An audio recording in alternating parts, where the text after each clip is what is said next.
Sunday Night Production. All I have for you is a word. Nage droit devant toi, nage droit devant toi.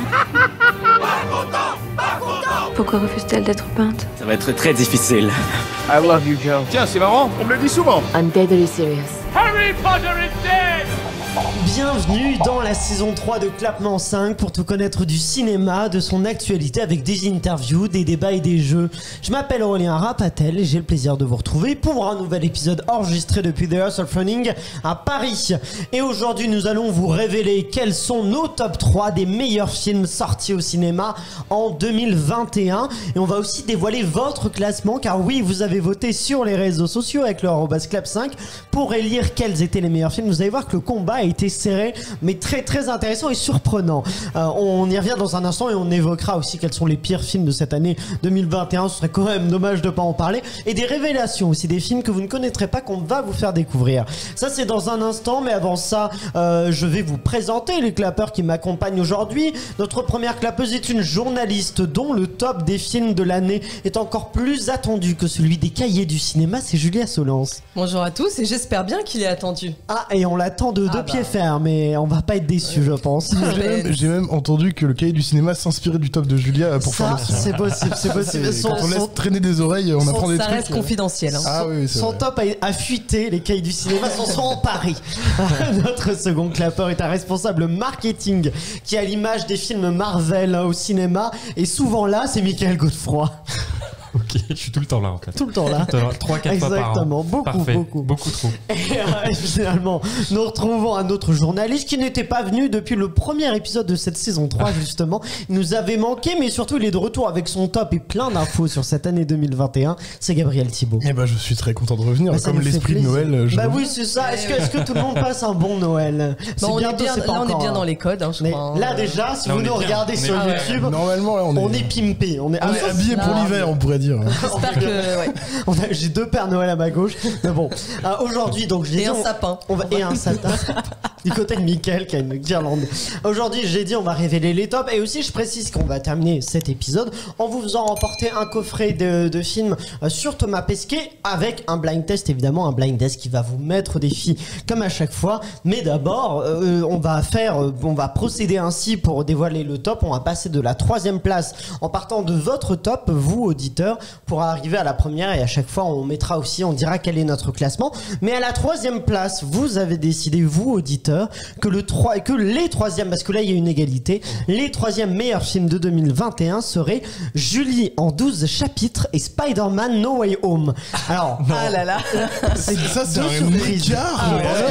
Fabuleux. C'est incroyable quoi. Et moi ça me fait plaisir parce que je trouve que ça montre qu'on a des auditeurs qui vont voir Spider-Man No Way Home et qui vont voir Julie en 12 chapitres, et que c'est très éclectique, et je trouve que c'est les auditeurs qu'on est content d'avoir. Ou alors on a peut-être des clans au sein de nos auditeurs aussi. Peut-être des clans qui font une guerre de lobbying très forte pour pousser Spider-Man ou Julia. Alors d'abord, Spider-Man No Way Home, on peut en parler rapidement parce qu'il vient de sortir, c'est ça qui est assez impressionnant. Il se retrouve déjà à la 3e place alors qu'il vient de sortir en salle. Ça vous surprend cette place, Julia? Non, pas du tout. Mais alors par contre, je me dis peut-être que si on avait fait l'émission dans 3 semaines, il aurait été top 1 quoi. Je me dis parce que là... c'est vrai que tout le monde n'a pas forcément eu le temps de le voir. Bah oui, là il est sorti il y a pas longtemps, donc... Qui est-ce qu'il a vu ici, No Way Home?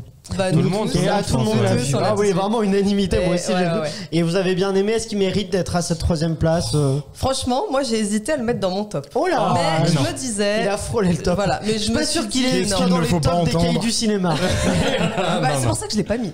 Ah, Gabriel a pas l'air d'accord avec toi, par contre. Alors, aïe. Moi je comprends tout à fait pourquoi c'est un film qui plaît beaucoup, parce que en tant que fan de Spider-Man, je pense qu'on se fait masser les épaules pendant 2 heures. On va pas spoiler évidemment pour les gens qui on ne spoile pas, mais on voit quand même dans les bandes annonces, si on peut en parler, des bandes annonces, on voit qu'on assiste au retour des Sinister Six. Oui, tout à fait, de Alfred Molina qui joue à Octopus, de on voit le Bouffon Vert, William Dafoe. on voit même l'Homme Sable dans certaines bandes annonces. Jamie Foxx, tout à fait. Donc je me dis qu'il y a vraiment une effervescence autour de ce projet qui nous ramène un peu tout ce qu'on voulait voir. C'est une sorte d'Avengers de Spider-Man en fait. C'est ça, c'est une sucrerie Spider-Man No Way Home. Ça fait plaisir, on est là, on en sort, on a quand même bien mangé, mais c'est sympa. Non, on passe un très bon moment. Michael, t'es d'accord? Toi qui es un grand fan de Spider-Man. Je suis un grand fan, alors j'ai beaucoup mangé, mais j'ai eu du mal à digérer. Oh là, voilà. Non, mais c'est vrai qu'il y a beaucoup de gens qui, dans l'engouement, ouais, ça fait 1 an et demi qu'ils teasent, donc ils sont très chauds. Et je pense que dans 1 an ou 2, quand ils reverront le film, ils se calmeront peut-être un petit peu. Moi, je suis pas d'accord. Je pense que ça va rester quand même un film très important. Mais voilà, je n'en dis pas plus parce qu'il y a peut-être des personnes qui ne l'ont pas encore vu. Oui, c'est ça. Il ne faut pas trop s'emballer. On va pas spoiler. On va pas faire du Tom Holland en fait. On va pas faire du Tom Holland. Donc nous, c'est ça qui est très bon dans le film d'ailleurs. Mais passons à l'extrême inverse, j'ai envie de dire, avec Julie en 12 chapitres. Est-ce que vous l'avez vu, Julie en 12 chapitres? C'est un film qui est au Festival de Cannes. Vas-y, Julie. Eh bien, moi, je ne l'ai pas vu. Tu l'as pas vu, mais je sais que beaucoup de personnes ont aimé. Enfin, en fait, j'ai vraiment eu des très très bons retours. Ouais. Donc, je l'ai pas vu, mais ça ne m'étonne pas par rapport aux critiques et de ce que j'avais entendu dessus. Ouais. Qui soit à cette 3e place. Vous l'avez vu, Michael et Gabriel? Alors, moi, je vais m'abriter derrière Julia et dire que je ne l'ai pas vu non plus. Et toi, Michael? Non plus? Non plus, mais. Alors, moi, je l'ai vu. Bon, alors, je vais en parler parce que moi, je l'ai vu. Le temps d'y parler quand même. Alors, moi, j'ai été un peu déçu, mais je pense que j'ai été déçu parce que tout le monde disait que c'est génial. Donc, c'est vrai, quand tu vas voir un film, tout le monde dit que c'est incroyable. Mais j'étais un peu déçu, mais je trouve qu'effectivement, c'est un film plein d'inventivité. Je m'attendais pas à ce qu'il soit sur le top 3, limite qu'il soit sur un top 5, pourquoi pas. On vous révélera aussi les films qui sont arrivés juste après pour vous, auditeurs. Mais c'est un film qui est très bien mis en scène, qui est très bien écrit. Il y a une intelligence des personnages, de l'écriture. En fait, je pense que ce qui marche dans ce film, c'est la complexité du personnage de Julie, et c'est vraiment un personnage qui est parfaitement écrit. Et je pense que énormément de gens s'identifient aux névroses, un peu au questionnement qu'elle vit et aux multiples changements qu'on suit au travers des années qui se passent au cours du film. Mais je trouve que c'est un bon film et je comprends qu'il soit là. Et voilà, comme quoi Cannes se retrouve dans ce classement, peut-être avec d'autres films. Vous, quels sont vos 3e meilleurs films de 2021? Gabriel, commençons avec toi. Alors moi, je vais dire avec beaucoup de plaisir Last Night in Soho. Last Night in Soho. Parce que précisément, je suis pas un grand fan du cinéma d'Edgar Wright en général. Et je me rappelle que je m'étais même endormi devant Scott Pilgrim, alors que c'est quand même fait pour nous maintenir éveillés comme délire. Mais je trouve que dans Last Night in Soho, moi, il y a quelque chose qui m'a un peu manqué cette année, c'est que j'ai eu assez peu peur. Au cinéma cette année. Et quand je suis allé voir Last Night in Soho, je me suis dit ça allait être un truc pop, un peu giallo, très coloré, et je me rends compte que j'étais terrorisé, quoi. Je trouve qu'il y a une pression, une certaine crudité de montrer la violence des quartiers malfamés de Londres, une espèce d'agressivité qui commence même directement quand comment elle s'appelle, Thomasine McKenzie, c'est ça l'actrice principale. Oui, Découvre ce nouveau milieu et puis on l'immerge directement dans cette espèce d'ambiance estudiantine où il y a une espèce de difficulté des rapports, une espèce de violence entre les élèves. Est-ce que c'est pas quelque chose qu'on voit tout le temps? Moi, je trouve que ce film, c'est un bon cliché sur pattes, mais qui est sympa, qui est très joli. Moi, je trouve que un joli cliché sur pattes. Je trouve au contraire que il y a une crudité qui moi me surprend dans ce genre de cinéma, et je trouve que la montée en puissance de l'horreur qu'on découvre est super bien menée. Donc moi, j'avoue que j'ai trouvé ça implacable et je suis très très content. Ça m'est rabiboché avec. Je suis totalement d'accord avec Gabriel. Ah bon? Ah oui. Je suis vraiment pas d'accord avec ça. Je trouve que tout est déjà vu. C'est vraiment un. Ah non, mais la mise en scène est très bien. Je précise parce que moi j'ai bien aimé le film. Pour ça. Après, quoi qu'il abuse un peu, les néons, il y a des néons de toutes les couleurs. Faut aimer les néons. Ça m'a jamais posé problème, les néons. Non, mais du coup, mais je trouve qu'il en fait trop en fait. C'est évidemment que ça fait des belles images, des néons, et du coup, tu sens qu'il se dit je vais faire une belle image à chaque fois, et tout le film c'est que des néons, quoi. Mais je trouve bien mis en scène, mais je trouve que pour le coup c'est très cliché. Moi je supporte plus dans les films d'horreur les personnages qu'on suit, on sait qu'ils ont raison sauf que personne les croit, et ce film Last Night in Soho, c'est quand même ça pendant 1h30 sur 1h45. Un personnage, si tout le monde dit elle est complètement folle, mais d'ailleurs non, on peut pas va pas spoiler, on va divulgacher, mais c'est absolument pas aussi évident qu'elle ait raison. Oui, mais moi, en tant que spectateur, on se doute quand même qu'elle est plutôt sur la bonne voie, quoi. Et je trouve qu'il y a ça. C'est pas aussi unilatéral, je trouve. Ah ouais, Mickaël, toi tu l'as vu ou pas Last Night? Non, je l'ai pas vu, ça fait partie des films que j'ai pas vu. Par contre, moi j'ai une petite anecdote, si vous voulez, par rapport à ce film. Le titre du film, en fait, c'est une chanson. Alors, je sais plus le groupe parce que c'est un nom très long, donc si tu voulais chercher. Ah bah, je regarde pendant que tu dis, en fait, il a découvert cette chanson grâce à Tarantino, qui avait utilisé une chanson de ce même groupe dans son film Boulevard de la Mort. Et en fait, Tarantino avait dit à Edgar Wright, il lui avait dit cette chanson, c'est une chanson titre parfaite qui a encore jamais été faite. Ah ouais. Et en fait, après, il a fait le film, etc. Et il a rappelé Tarantino quand il s'est dit, mais en fait, c'est vrai que c'est le titre idéal pour mon film. Et il a rappelé Tarantino en lui disant, est-ce que ça te dérange que du coup j'utilise ton idée? Et il lui a dit, non, pas du tout, ça me fait plaisir, surtout si c'est toi qui le fais. Ah bah voilà. Ah bah voilà. C'est une belle histoire. Et le groupe... oui, et petite dernière anecdote, pour rajouter ça, j'allais oublier. Et il lui a dit, mais t'inquiète, je te promets de te citer dans le générique de fin pour te remercier. Parce que c'est grâce à toi.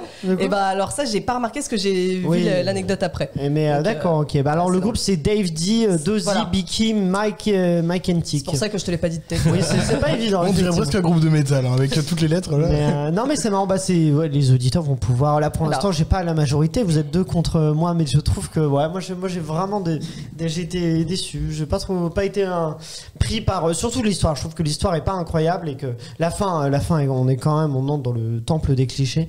La fin, elle est compliquée, hein.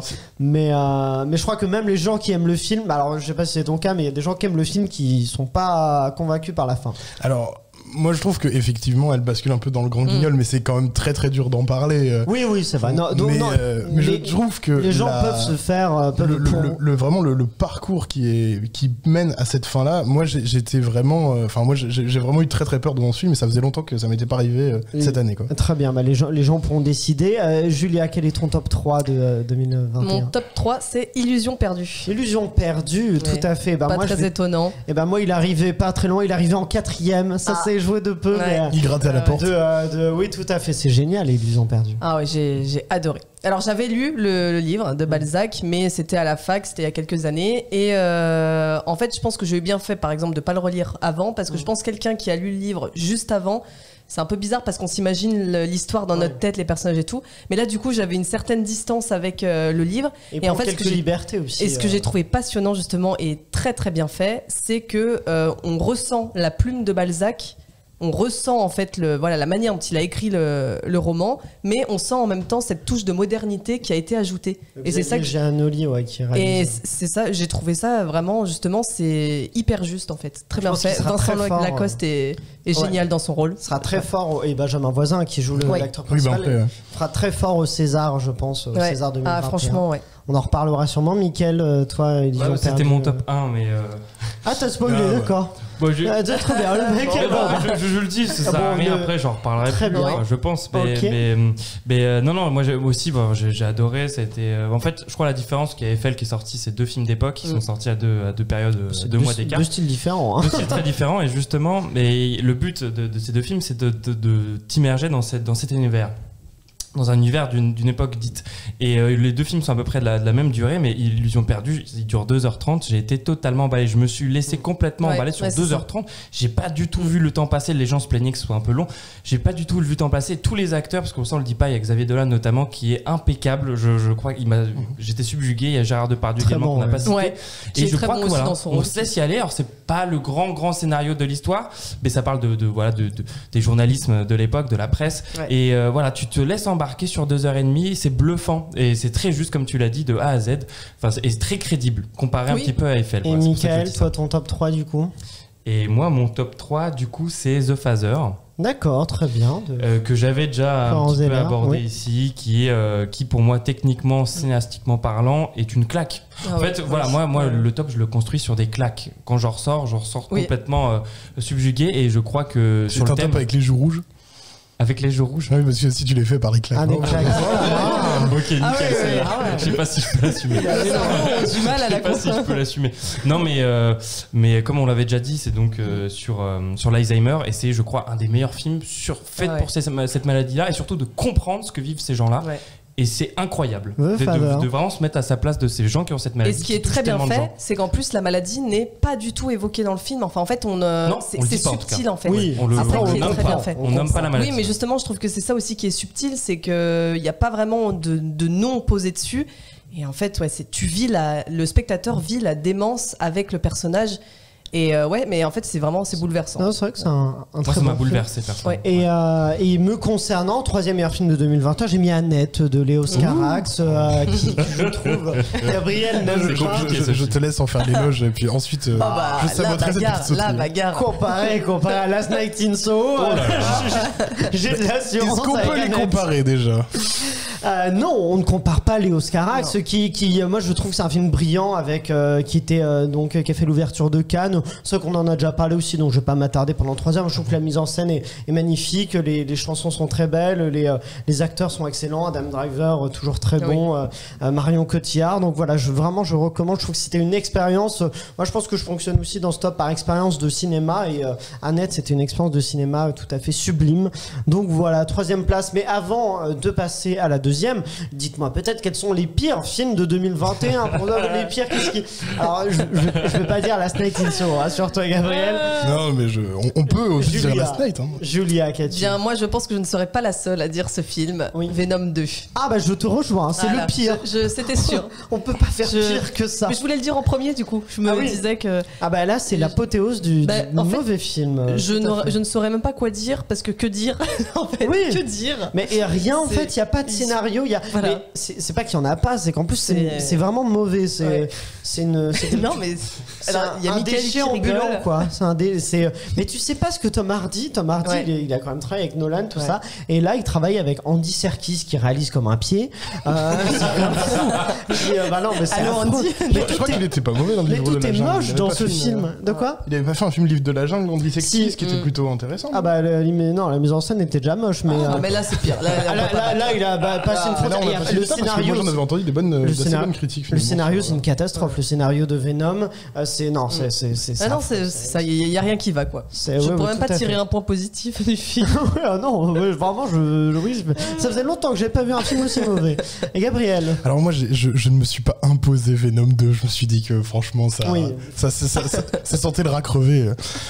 Il fallait pas y aller. Mais par contre, moi, je mettrais bien OSS 117 en flop. OSS 117 à ce point-là, bah dis donc. Parce que précisément, je trouve qu'on perd le sens de ce avec quoi on riait dans les films d'Azanavicius. Et moi je trouve qu'il y a l'exemple que je trouve cristallise un peu. Est-ce qu'on peut peut-être partir du principe que la majorité des gens l'ont vu? Rapidement. Moi, la scène qui m'a fait le plus rire, c'est quand Pierre Ninet se fait manger par un crocodile. Oui. Et en fait, je me rends compte que on riait parce que c'était le personnage qui faisait les reproches à OSS 117 sur son racisme, sa misogynie et son homophobie, qui se fait manger en mode on se débarrasse du casse-pied quelque part. Ouais. Alors que dans les précédents, en fait, on prenait le parti du casse-pied, on pouvait quand même rire. Je pense à la scène dans Rio ne répond plus où elle l'enchaîne pendant 10 minutes dans la voiture en disant qu'il s'habille mal, qu'il est rétrograde, etc. Et à la fin, lui, il répond mais je m'habille pas mal. Et on riait volontiers avec les rabat-joie parce qu'il y avait un équilibre qui se faisait entre la reproche et la certaine sympathie qu'on pouvait éprouver à l'égard du personnage. Et dans ce nouveau film, c'est les gens qui le reprennent qui sont punis, et c'est drôle que les gens qui le reprennent soient punis. Et donc du coup, je me rends compte que ça m'a fait rire, mais je me suis senti bizarre en rigolant. Et je trouve que quand je suis dérangé dans mon rire au cinéma, c'est que je regarde pas une comédie qui me plaît. Ça mérite du coup d'être le pire, parce que je trouve ça très extrême comme place. C'est le film qui m'a le plus déçu, et j'avoue qu'il y a beaucoup de... Oui, c'est plutôt de la déception. En fait, c'est plus ça. C'est pas un mauvais film. Moi, je trouve qu'il y a des qualités. Je dirais pas que c'est un mauvais film, mais c'est parce que encore une fois, les trucs comme Venom 2, j'y suis pas allé, parce que je savais que ça allait être mauvais. Si on devait vraiment mettre une échelle du mauvais, je dirais que Escape Game 2 est un bien plus mauvais film que OSS 117. Mais pourtant, OSS, vraiment, je l'attendais. J'étais vraiment prêt à rire volontiers, à retrouver les personnages qui me faisaient mais halluciner. En fait, c'est l'attente, ça fait voilà, quand j'ai regardé ce film, je me rends compte qu'on riait plus pour les mêmes raisons, et c'est pas un rire dont je suis très heureux. Donc du coup, je le place là. Michael.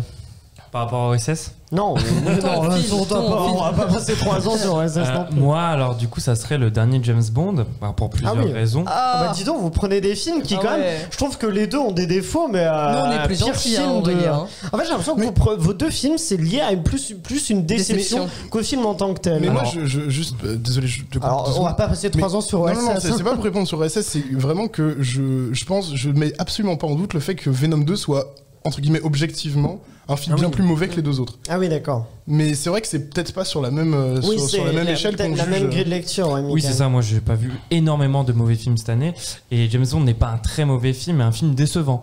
Quand c'est quand même le film qui termine toute la saga de Daniel Craig, on est, je pense, en mesure d'attendre quelque chose qu'on a attendu en plus depuis 2 ans avec le Covid, de quelque chose de plus convaincant, que ce soit dans la mise en scène, que ce soit dans l'histoire.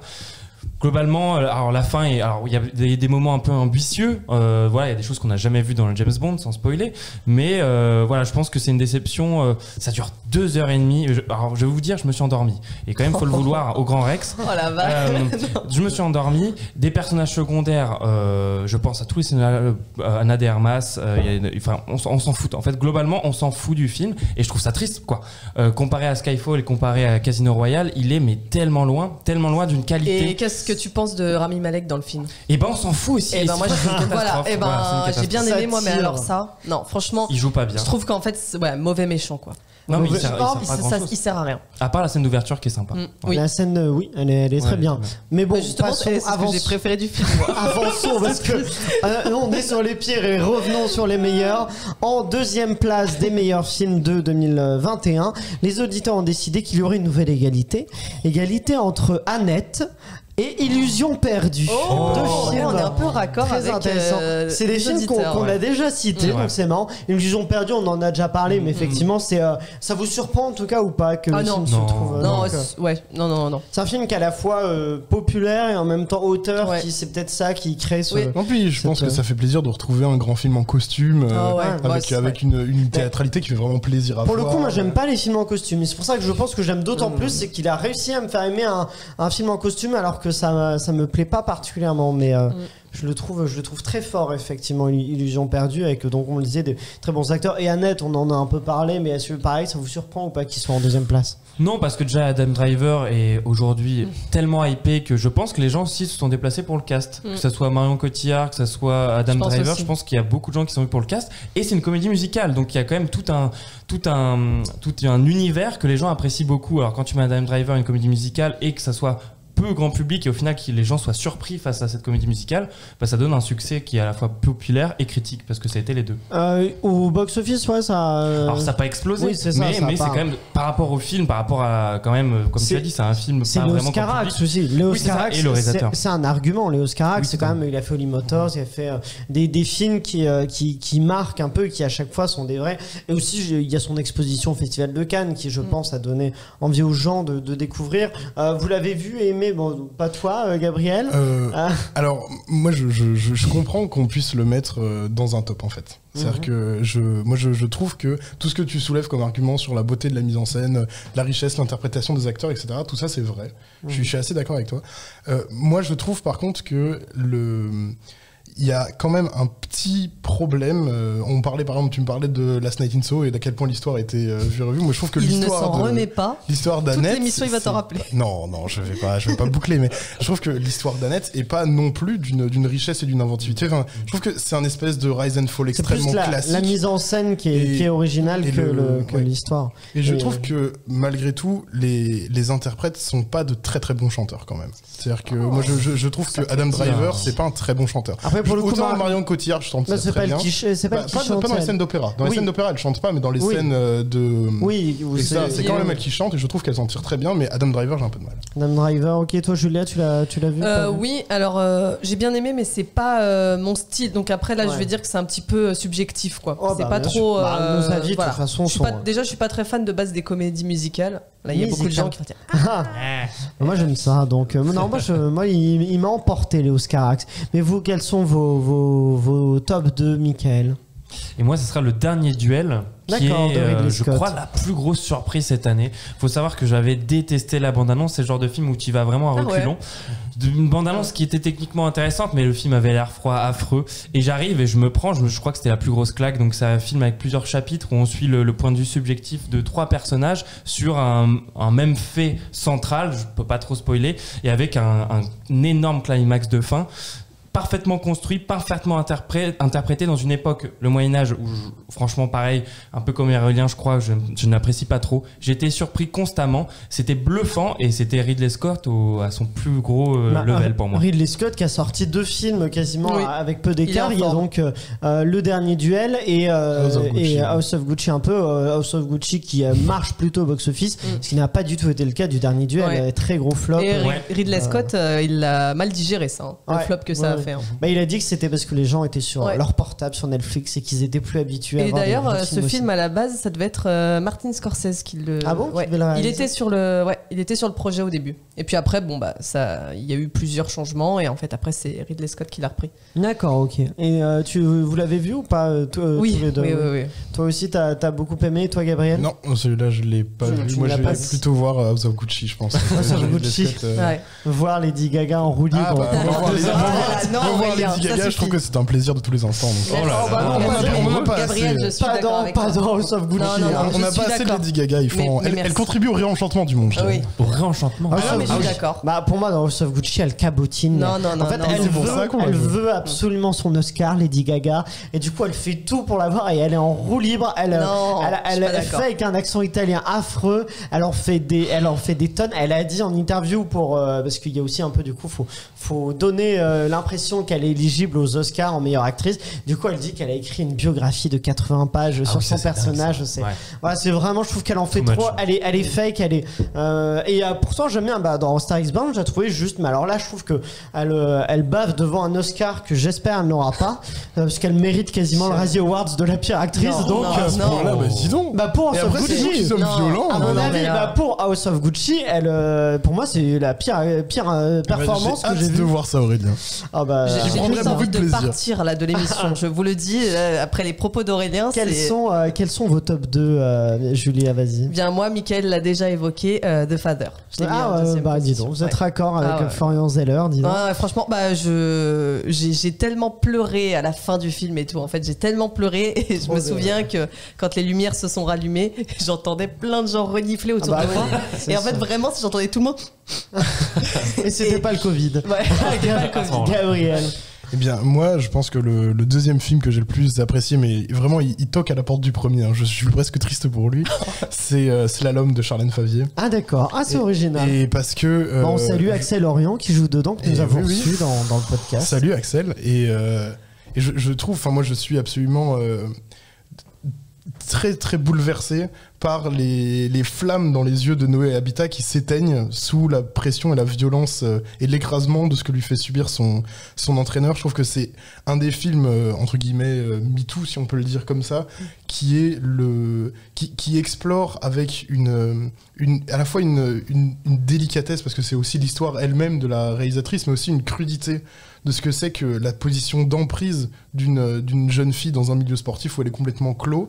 Et moi, je suis absolument bouleversé par ce que j'ai vu et je trouve que c'est un des films importants de l'année, je trouve. Vraiment, Slalom. On recommande effectivement Slalom et juste du coup parce qu'on parlait d'Axel, moi j'ai trouvé ça très fort que dans Slalom il a une performance qui est très différente de on le connaît pour Scam et du coup dans Scam il est plutôt sympathique tout ça et tout à fait crédible, il a un rôle beaucoup plus sombre et du coup je trouve ça intéressant de voir que justement il a une palette de jeux qui ça le prouvait bien Slalom et effectivement c'est une belle recommandation. C'est vrai qu'il sait très bien être détestable, ça c'est mais c'est une vraie qualité.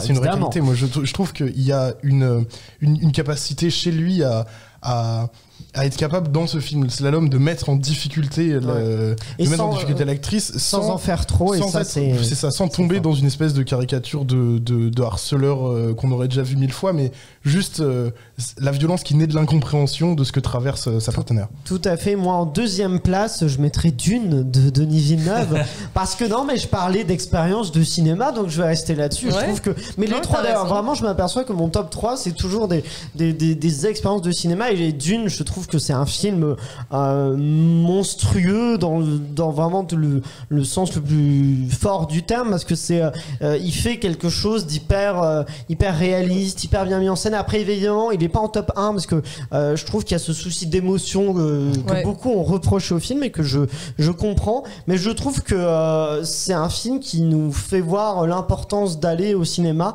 et de voir des films sur grand écran avec un travail du son, un travail de l'image, de la couleur, tous les acteurs sont bons, tout est à part des défauts de scénario un petit peu, je trouve que c'est un film qui est vraiment monumental, et je recommande aux gens de voir Dune, mais déjà beaucoup de gens ont vu Dune, donc je pense que mais esthétiquement c'est incroyable, ça c'est sûr. Et puis il faut aussi noter que c'est peut-être le film de l'année qui nous décroche la mâchoire, quoi. Exactement. Genre les projections, le gigantisme de ce film, la violence de la musique des percussions et projections de sable quand le verre apparaît. Petite dédicace. C'est un film qui. C'est un film très très fort qui nous arrache la mâchoire, quoi. Alors, il a besoin de violence, toi. Gabriel, il est un peu tendu en ce moment. Il a besoin d'avoir des films qui. La mâchoire. Mais moi j'étais. Avant de passer à la première place, je vais vous demander du coup la santé du cinéma en 2021, faire un point, puisqu'on l'avait déjà fait un peu cet été, mais c'était une année donc avec fermeture des cinémas jusqu'au mois de mai. Depuis le mois de mai, heureusement, les salles sont ouvertes. D'abord avec j'ai oublié le terme, avec des gens, il y a 30% de la salle, mais il n'y a pas tout le monde. Ça s'appelle la jauge. La jauge, exactement, merci. On a déjà oublié. Elsa m'a aidé derrière la caméra. Des jauges, et puis ensuite 100. Ensuite avec un pass sanitaire, pas évident. Qu'est-ce que vous pouvez nous dire de cette santé-là, Gabriel? On a reçu ici Jessica Généus, et donc du coup pour le film à faire découvrir, je trouve que c'est pas du tout la question que je pose. Désolé, j'ai pas du tout compris la question. Je demandais la santé du cinéma en 2021. Oh là là. Quelle est du coup, Julia? Il avait encore la mâchoire arrachée. Non, pardon. Mais la question arrive après. T'inquiète pas, Gabriel. Non, Julia, quelle est toi qui a ta mâchoire en place? Non, arrêtez, sinon je vais trop rigoler après. Ne plus être concentré, c'est pas bien. Que peux-tu nous dire? Je dirais que quand les salles ont rouvert, je pense que les gens étaient tellement contents, ils ont commencé à ressentir un manque du cinéma, et je pense qu'au début les gens étaient contents de les retrouver, etc., même s'il y avait la jauge. Et donc je ressentais un petit peu, même de la part des personnes qui allaient au cinéma, une sorte de joie, de retrouvailles. On retrouverait se retrouver dans les sièges, le grand écran, etc. Et je trouve qu'après ça s'est essoufflé, et en fait les seules choses qui ont pu à chaque fois ramener le public, c'est les gros films comme Dune. C'est ce qui a ramené tout le monde. Après, il y a eu Spider-Man aussi, mais sinon, le reste du temps, vraiment. Spider-Man, je pense plus que les autres. Spider-Man, il va vraiment ramener. Il bat des records. C'est le film qui, pour l'instant, alors on enregistre, a fait le plus, a fait le démarrage le plus fort depuis Le Roi Lion, donc en juillet 2019. Donc c'est quand même assez notable, Michael. En gros, ça va pas super. Donc en gros, sur le mois de décembre, on a fait à peu près entre novembre et décembre, on a fait 2 fois moins que les 3 dernières années précédentes. 2019, avant le Covid, 2019 qui était quand même l'année, le gros pic. Ça va pas très très bien. Alors effectivement, il y a l'arbre qui cache la forêt, comme Spider-Man qui éclate tout le monde. Aline, alors il y a des films qui auraient pu faire plus, parce que Aline c'est bien, mais il aurait pu faire 2-3 millions à certaines périodes. Aline, je crois qu'il visait 3 millions, ils ont fait. Exactement. Donc c'est Titane, voilà, je crois que c'est l'exemple. Le distributeur se plaignait qu'un film qui a gagné la Palme ne fasse que 300 000 entrées, ou Parasite avait fait 1,2 million. Donc voilà, ça va bien, mais en même temps, pour les petits, c'est très compliqué d'exister. Puis Illusion perdue n'a pas fait le million. Voilà, c'est le genre de film qui avait le potentiel de le faire. Ils sont très proches du million, Illusion perdue. Ils sont proches, mais le bouche-oreille a duré, quoi. Oui, c'est ça. C'est ça qui est bien. Mais ce que nous disait Cyril Jour, et c'était intéressant, c'est qu'en fait, il y a les spectateurs de cinéma avant voyaient voyaient un film, ils se disaient tiens, je vais peut-être voir ça aussi, et il y avait un truc un peu de dernier moment d'improvisation, d'aller voir du coup des films moins connus. Ils allaient voir des gros films comme Spider-Man, ils se disaient tiens, il y a ce petit film que je pourrais aller voir aussi. Là c'est moins le cas, il y a un effet où les gens vont plutôt voir les gros films et du coup se donnent moins le temps d'aller voir ça. Est-ce que c'est peut-être aussi parce que là en plus les cas remontent, donc est-ce qu'il n'y a pas aussi un peu cette peur? Je crois que là je vais pas vous mentir, sur la semaine dernière il y a 22 films qui sont sortis. Comment vous voulez que ce soit possible? 22 c'est ça aussi. Mais je pense quand même que embouteillage, il faut pas, on a beaucoup parlé des films qui sont les films comme Dune qui ont fait revenir des gens en salle, mais je pense qu'il faut pas aussi sous-estimer le pouvoir de certaines comédies françaises dont peut-être on n'entend pas pas beaucoup parler, mais qui font quand même beaucoup de vues. Je pense au Baudin, et puis il y a aussi non mais c'est vrai, les Baudins sont il y a aussi les Tuches qui, je pense, va aussi réussir à attirer des gens. Ils ont fait 900 000 en une semaine. Je pense qu'on peut aussi compter, en plus des gros blockbusters pour faire revenir des gens en salle, à tout un réseau assez efficace de comédies populaires grand public qui vont être capables d'attirer des gens, surtout en période de Noël, où avec les rassemblements familiaux on aura plus d'espace pour y aller ensemble, et les gens se tourneront plutôt vers des films qui s'adressent à un grand public. Et en même temps, il faut dire que des films comme Spider-Man, effectivement, ils font beaucoup d'entrées, tout ça, et ils rapportent quand même. C'est pas des films qui sont juste néfastes. Déjà, c'est bien pour les exploitants, pour les salles de cinéma, pour le distributeur. Bon, après Sony, c'est un gros, mais c'est aussi un film qui, du coup, les entrées dans le calcul d'aide du CNC, il y a une part des recettes qui iront à Spider-Man No Way Home qui va servir à financer le cinéma français. Donc même des films, en fait, des très gros films étrangers qui vont faire beaucoup d'entrées, vont quand même dans un second temps nourrir le financement du cinéma français, donc c'est pas plus mal. Avengers Endgame, il a dû rémunérer pas mal de films, il a dû aider à financer pas mal de petits films français, donc heureusement qu'on a un fonctionnement comme ça qui est assez ça en France. Mais bon, allons directement à la première place. Écoutez, on en a parlé, puis les auditeurs se sont là, il n'y a pas d'égalité, c'est un seul film, c'est Dune, on en parlait, Denis Villeneuve, première place, meilleur film de 2021 selon les auditeurs. Je viens de m'apercevoir, je n'ai pas précisé un truc depuis le début, c'est qu'on enregistre ce top sans avoir vu quelques films, dont Matrix Resurrection. Je sais que ça peut être un film qui aurait pu entrer dans nos classements. Il y a Kingsman, il y en a plein d'autres, des moins connus, des voilà, mais donc en tout cas c'est normal si Matrix ne fait ni partie du classement des auditeurs ni d'une autre, mais le premier en tout cas c'est Dune. Surpris ou pas surpris que ce soit Dune, Julia? Non, alors pas du tout non, franchement je m'y attendais. Ouais, tu t'attendais. Ou alors je me suis dit peut-être Spider-Man, mais ça fait pas encore assez longtemps. Mais Dune, non, en fait il y a eu vraiment un engouement. C'est ce que je disais tout à l'heure, c'est que vraiment j'ai l'impression que le cinéma s'endormait, enfin plutôt les gens qui vont au cinéma, et vraiment au moment de Dune, les gens retournaient tous, réservaient leur place. Il y avait vraiment une effervescence autour de ce film. Après je pense qu'il y avait aussi même le casting, par exemple Timothée Chalamet, je pense que ça a apporté aussi pas mal de monde, des jeunes qui voulaient le voir. Il y a un casting un peu transgénérationnel, Timothée Chalamet, Zendaya, ça fonctionne très bien, quoi. C'est plutôt jeune. Après il y a aussi Javier Bardem, Rebecca Ferguson. Il y a un casting qui effectivement peut plaire à différentes tranches d'âge, et Denis Villeneuve c'est un cinéaste qui plaît à la critique et au public. À la base, ce qui m'étonne, c'est que Dune, quand on prend le premier film et quand on prend les bouquins, je me dirais pas, là tout de suite avant que le film existe, je me dirais pas que ça attire autant un public varié. Écoutez, parce que vraiment en voyant le premier film, là je sais plus des années 70 je crois, je l'ai pas vu, donc alors il y a celui de David Lynch. Oui,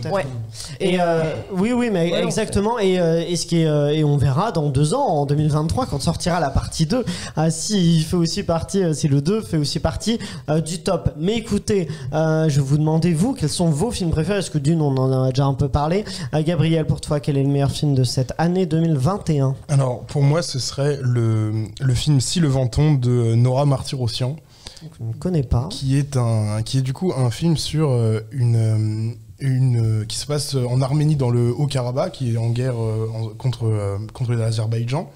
Et la capitale veut construire un nouvel aéroport, et pour ce faire, ils ont besoin de faire venir quelqu'un qui va servir un peu d'auditeur de la communauté internationale, pour qu'il fasse un peu l'examen de savoir si oui ou non on peut donner des accréditations pour ouvrir le nouvel aéroport de Stepanakert aux civils et aux pays voisins.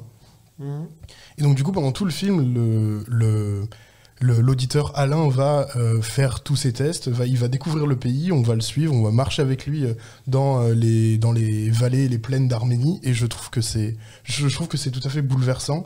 Et il y a quelque chose qui m'a beaucoup marqué, c'est l'interview de la réalisatrice qui disait dans Transfuge que en fait l'important c'était pas que l'aéroport se fasse ou pas, et que d'ailleurs dès qu'elle pensait le film, elle pensait qu'il n'arriverait pas à obtenir ses accréditations, mais c'est vraiment le voyage, rencontrer un pays, rencontrer des gens qui évoluent dans cet espace-là. Et moi l'Arménie, j'avais jamais vu, j'avais jamais vu de film arménien, jamais vu comment ça se passe en Arménie, toi, je trouve que c'est absolument magnifique. Ça t'a comblé, Mickaël. Je conseille Si le vent tombe. Comme je l'avais dit, Illusion perdue. Illusion perdue, oui, c'est vrai que tu l'avais spoilé. Illusion perdue. Il a fait du Tom Holland. Je fais dans beaucoup de top. Et toi, Julia? Eh bien moi aussi, enfin moi c'est pas celui-ci parce que il était combien, mon troisième je crois, je suis perdu dans mes tops. Mais Mickaël en a déjà parlé, c'est Le Dernier Duel. Ah oui, bon, qu'on retrouve aussi, ouais. Dis donc, il y a des films qui reviennent. Je tiens juste à dire un petit truc dessus, enfin juste pour applaudir même la reconstitution du 14e siècle est juste incroyable. Enfin j'ai l'impression qu'il n'y a pas une seule fausse note, c'est hyper... il y a une justesse là-dedans, enfin qui est incroyable, je trouve. Il y a une justesse, j'étais plongé dedans, quoi. La justesse vient du fait qu'il n'y ait pas Lady Gaga. Il a bien progressé par rapport à Exodus, alors manifestement pour la reconstitution Exodus. Et me concernant, premier film, moi je mettrais Possessor. J'en avais déjà un peu parlé, je crois, de Brandon Cronenberg, qui est un film qui est à peine sorti au cinéma, il y a eu quelques séances, mais il est passé en DVD, et c'est un film que je trouve vraiment brillant dans ça, qui a une mise en scène. Brandon Cronenberg, c'est le fils de David Cronenberg, et qui est un film d'horreur avec un peu de science-fiction, mais qui a une mise en scène maîtrisée, qui fait ce que j'aime beaucoup, et ce que fait Denis Villeneuve aussi, c'est éviter d'utiliser des effets spéciaux numériques. Et par exemple, à un moment, il y a un truc qui vole, et en fait, c'est grâce à du son, ils ont envoyé du son, ce qui a fait voler un petit truc, et voilà, ça, pareil pour de l'eau, il y a de l'eau qui vole aussi, c'est grâce à des ultrasons, je crois, un truc comme ça. Et donc voilà, c'est un réalisateur qui veut être le plus réaliste possible avec. C'est très bien ça. Et voilà, je trouve qu'il est brillant. Brandon Cronenberg, Possessor, je trouve que c'est pareil en fait, c'est aussi une expérience de cinéma radicale. Moi j'ai trouvé ça incroyable, et c'est dur, c'est dur, c'est un peu c'est pas particulièrement effrayant, mais ça peut être un peu violent, un peu dur, mais je trouve ça brillant. Donc voilà, Possessor que je recommande aux gens, et justement je vais aussi dévoiler pour les auditeurs les autres films qui revenaient beaucoup, qui étaient en 4e place tous quasiment, je crois. Il y avait Camelot dont on n'a pas parlé, French Dispatch, West Side Story qui moi était 5e, que je trouve vraiment très très bon, de Spielberg. L'événement aussi, qui est quand même un film dont on parlera sûrement au César aussi. La loi de Téhéran, Médecin de nuit, on avait reçu Vincent McCain justement à propos. Cette musique ne joue pour personne, Bac Nord ou encore La Fracture, c'est des films qui sont beaucoup revenus pour les auditeurs. Vous avez été divisés dans vos choix, mais c'est très intéressant. Et rapidement, chacun, si vous deviez conseiller un film qui est moins connu que justement que tout cela, parce que ça ce sont quand même des films assez connus, vous recommanderiez quoi qui est sorti en 2021? Gabriel, tu nous disais donc Freda. Je pense que tu peux lui poser la question en premier, il avait l'air. Comme je me suis remis de mon bug de cerveau de tout à l'heure. Là, j'aurais dû poser la question sur la santé du cinéma, tu m'aurais peut-être répondu, Freda. Écoutez, plein d'entrées, c'est formidable. Non, moi je maintiens ce que j'ai manqué de dire tout à l'heure. Moi qu'on avait reçu ici Jessica Généus, qui est incroyable. Et je trouve moi que c'est un film d'une... c'est dur de pas être misérabiliste quand on parle de ce genre de sujet. C'est dur d'avoir une approche sincère de ce qui se passe, de la réalité de la situation en Haïti, parce que nous on a vraiment une approche qui est que médiatique du sujet. On voit les images de cyclones, etc. Et on finit par oublier que derrière tous ces gens qui sont montrés que par le prisme de leur pauvreté ou de leur misère dans les médias, il y a aussi des vraies réalités, des conflits, des mouvements politiques, des gens qui se cherchent, qui se trouvent, et qui, je trouve, nous ressemblent profondément en fait. Et je trouve que c'est un film absolument formidable, et donc il était en 4e place de mon top. Il était juste à côté. Julia, rapidement, toi moi j'avais vu Sweet Thing, qui est une comédie dramatique américaine, et qui est très belle. Esthétiquement c'est très différent, je ne dis rien pour pas spoiler, mais c'est vraiment très très beau, et ça parle de deux parents entre un père qui est alcoolique et la mère qui s'occupe pas forcément de ses enfants, qui s'en fout un peu, si on peut le dire. Et j'ai trouvé ça très touchant, très beau, et voilà. Belle recommandation. Et toi, Mickaël? Et moi, c'est un film français, puisque vous savez que j'adore ça. Avec la voix et le ton que t'as pris. On sent la sincérité de la position. Non, si, mais si, c'est le film Teddy. Teddy, j'en ai déjà parlé d'ailleurs, qui est distribué aussi par Jokers Film. Je le conseille, c'est un film d'horreur français. Alors, déjà, rien que ça, c'est pas commun. Et en fait, Teddy, il se permet tout. En fait, ce film se permet tout. Alors, pour ceux qui savent pas, c'est un jeune adolescent qui se fait mordre par un loup-garou. Donc, il vit à la fois son adolescence via cette morsure-là. Donc, c'est un point de vue déjà complètement fou. Il y a Anthony Bajon qu'on salue, qui est complètement qui a le crâne rasé, qui est transcendé dans ce film. Ouais, c'est ça, qui insulte tout le monde. Et c'est complètement dingue. Tout est permis. Ça me fait, en fait, dans le côté un peu tout est permis avec Grave que tout le monde connaît, je pense ici maintenant. Et dans Teddy, à ce côté où tout est possible, où on peut aller sur n'importe quelle piste et on est tout le temps surpris avec ce film. C'est une belle recommandation. Et moi, il y en aurait deux, je dirais. Il y a Le Sommet des Dieux, qui est un excellent, Le Sommet des Dieux, un excellent film d'animation qui était au Festival de Cannes, qui est magnifique sur des alpinistes, et c'est vraiment magnifique. Je recommande. Et sinon, Promising Young Woman avec Carey Mulligan, qui est un film hyper intéressant. Justement aussi, on en parlait tout à l'heure, qui est un peu post-MeToo, mais là qui est très bien fait, très intelligent dans la structure et dont le propos est fascinant. Donc je recommande ces deux films-là. Mais restez avec nous, car tout de suite il est l'heure, écoutez, de s'amuser ensemble, de faire un blind test. Vous avez participé sur les réseaux sociaux, je vous en prie, vous pouvez tirer au sort des gens qui, pour remporter un coffret sur Thomas Pesquet, grâce à la 25e heure, vous pouvez donc nous dire qui est-ce que vous avez pioché. Je vais vous faire un blind test thème mystère avec des répliques ou des extraits de bande-annonce, c'est la même chose. Vous devrez trouver de quel film il s'agit. Michael, toi tu représentes qui? Elisa Ledin. Julia. Martin Gabriel. Merci. Et toi, Gabriel? C'est lui. Moi, c'est Peach Girl. Eh bien, écoutez, donc on va y aller. À la fin, je vous demanderai quel est le thème mystère et la personne qui le trouvera aura 3 points bonus. Est-ce que c'est bon pour vous? Très bien, on est parti, on est prêt. On commence, vous DJ quand vous avez la bonne réponse. On commence avec celui-là. Torche de lumière. Je ne peux garantir sa sécurité. Entendu. Et je ne serai pas responsable. Vas-y, Michael. Le Seigneur des Anneaux? Non, ce n'est pas le Seigneur des Anneaux. Il était tellement sûr.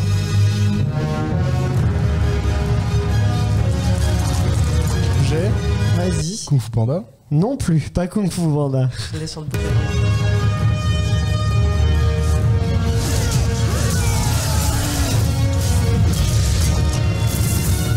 Vous aurez quelques histoires à raconter. J'ai alors. Vas-y. Les Hobbits. Le Hobbit, exactement.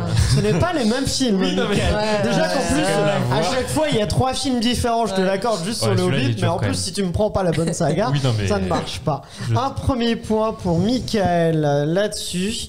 On commence donc avec le Hobbit. On y va. Je précise que c'est le premier, un voyage inattendu pour ceux qui avaient reconnu. Notamment, il y a la chanson qui pouvait aider. On y va pour le suivant, c'est celui-là.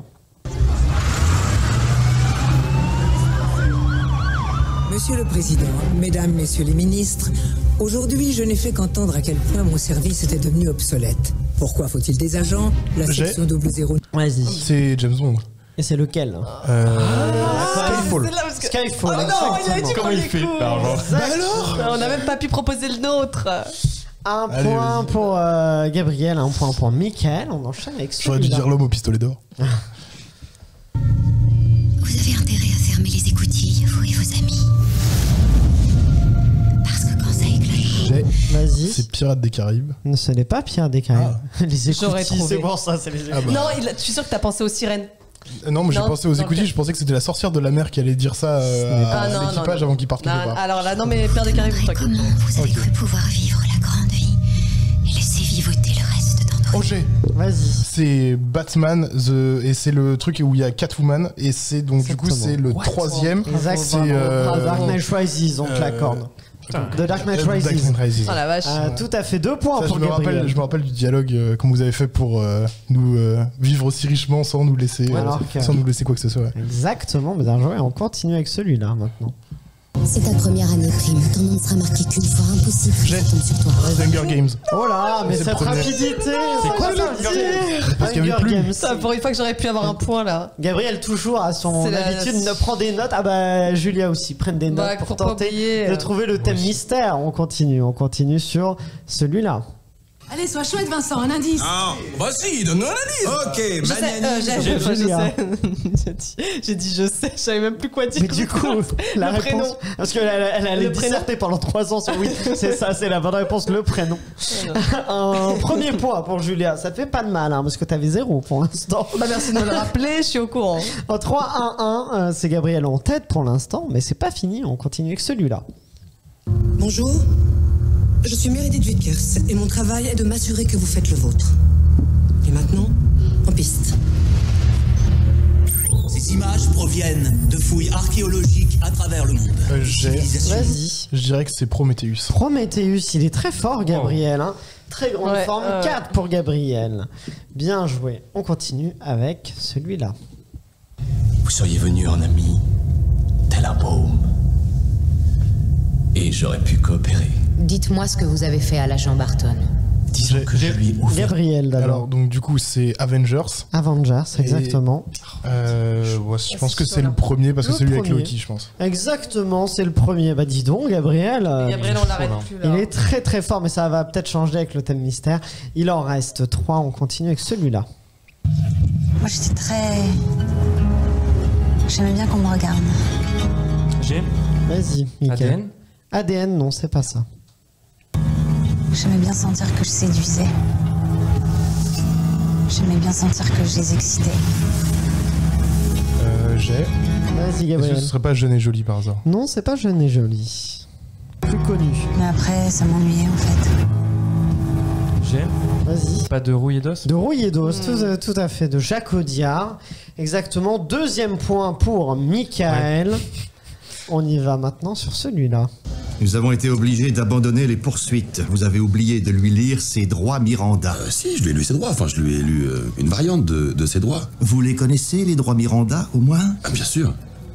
Dites-les-moi. Tout le monde sait que ça commence par « vous avez le droit de garder le silence » et jusque-là, je vous apprends rien. Ensuite, je crois que ça donne un truc du style... Le doubleur est tellement connu en plus. Ouais, c'est on les voit avec qui on a grandi, quoi. Ouais, exactement. C'est une comédie américaine. Je remets. Droit de bénéficier d'un avocat. Dans ce cas, c'est... Oui, c'est ça. Vous avez le droit de faire des bénéfices avec l'avocat. Et j'ai entendu, vous avez le droit de faire des bénéfices avec l'avocat. Rien n'interdit à l'avocat de dégager un bénéfice. Heureusement pour vous deux, nous faisons un remake d'un programme d'infiltration des années 80 avec une petite touche de modernité.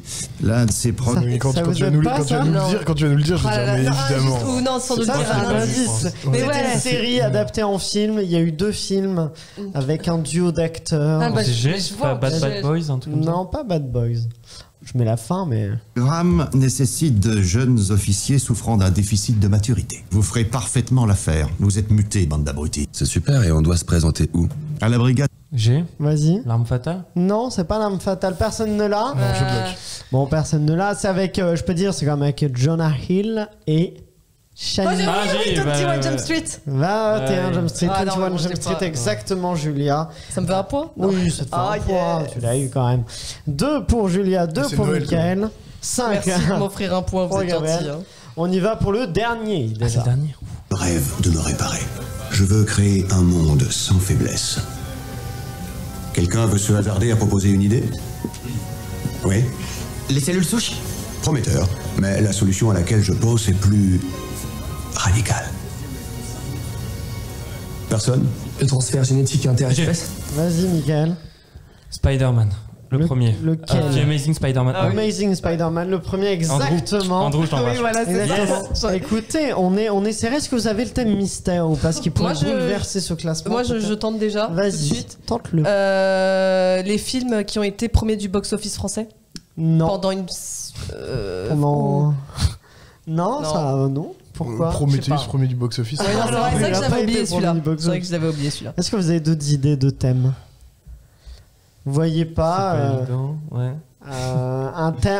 des films qui ont tous un point commun, qui est celui de il va leur arriver quelque chose très bientôt.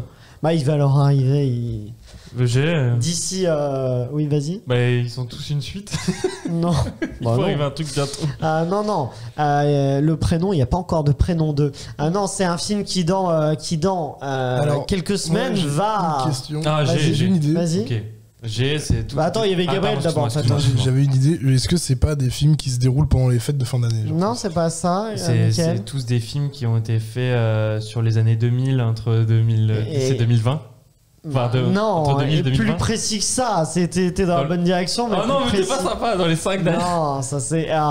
Qu'est-ce qui pourrait leur arriver d'ici une semaine, on va dire, d'ici 2 semaines. C'est leurs 10 ans. Exactement, des films sortis, des films qui vont tous fêter leurs 10 ans, sortis en 2012.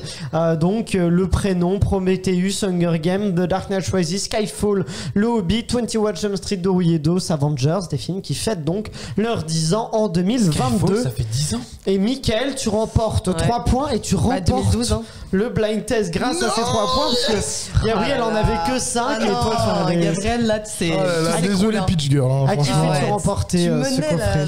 Elisa Le Dain. Eh ben très bien, Elisa, félicitations. Et puis voilà, merci à vous tous d'avoir été avec nous aujourd'hui.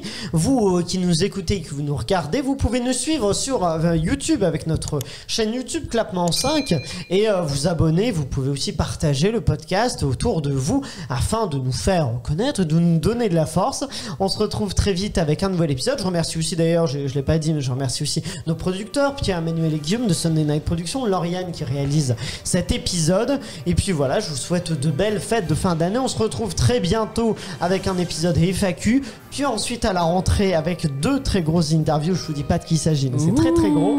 Et puis voilà, je vous donne rendez-vous donc très bientôt pour un nouvel épisode de Clapement 5 et d'ici là, eh bien, allez au cinéma.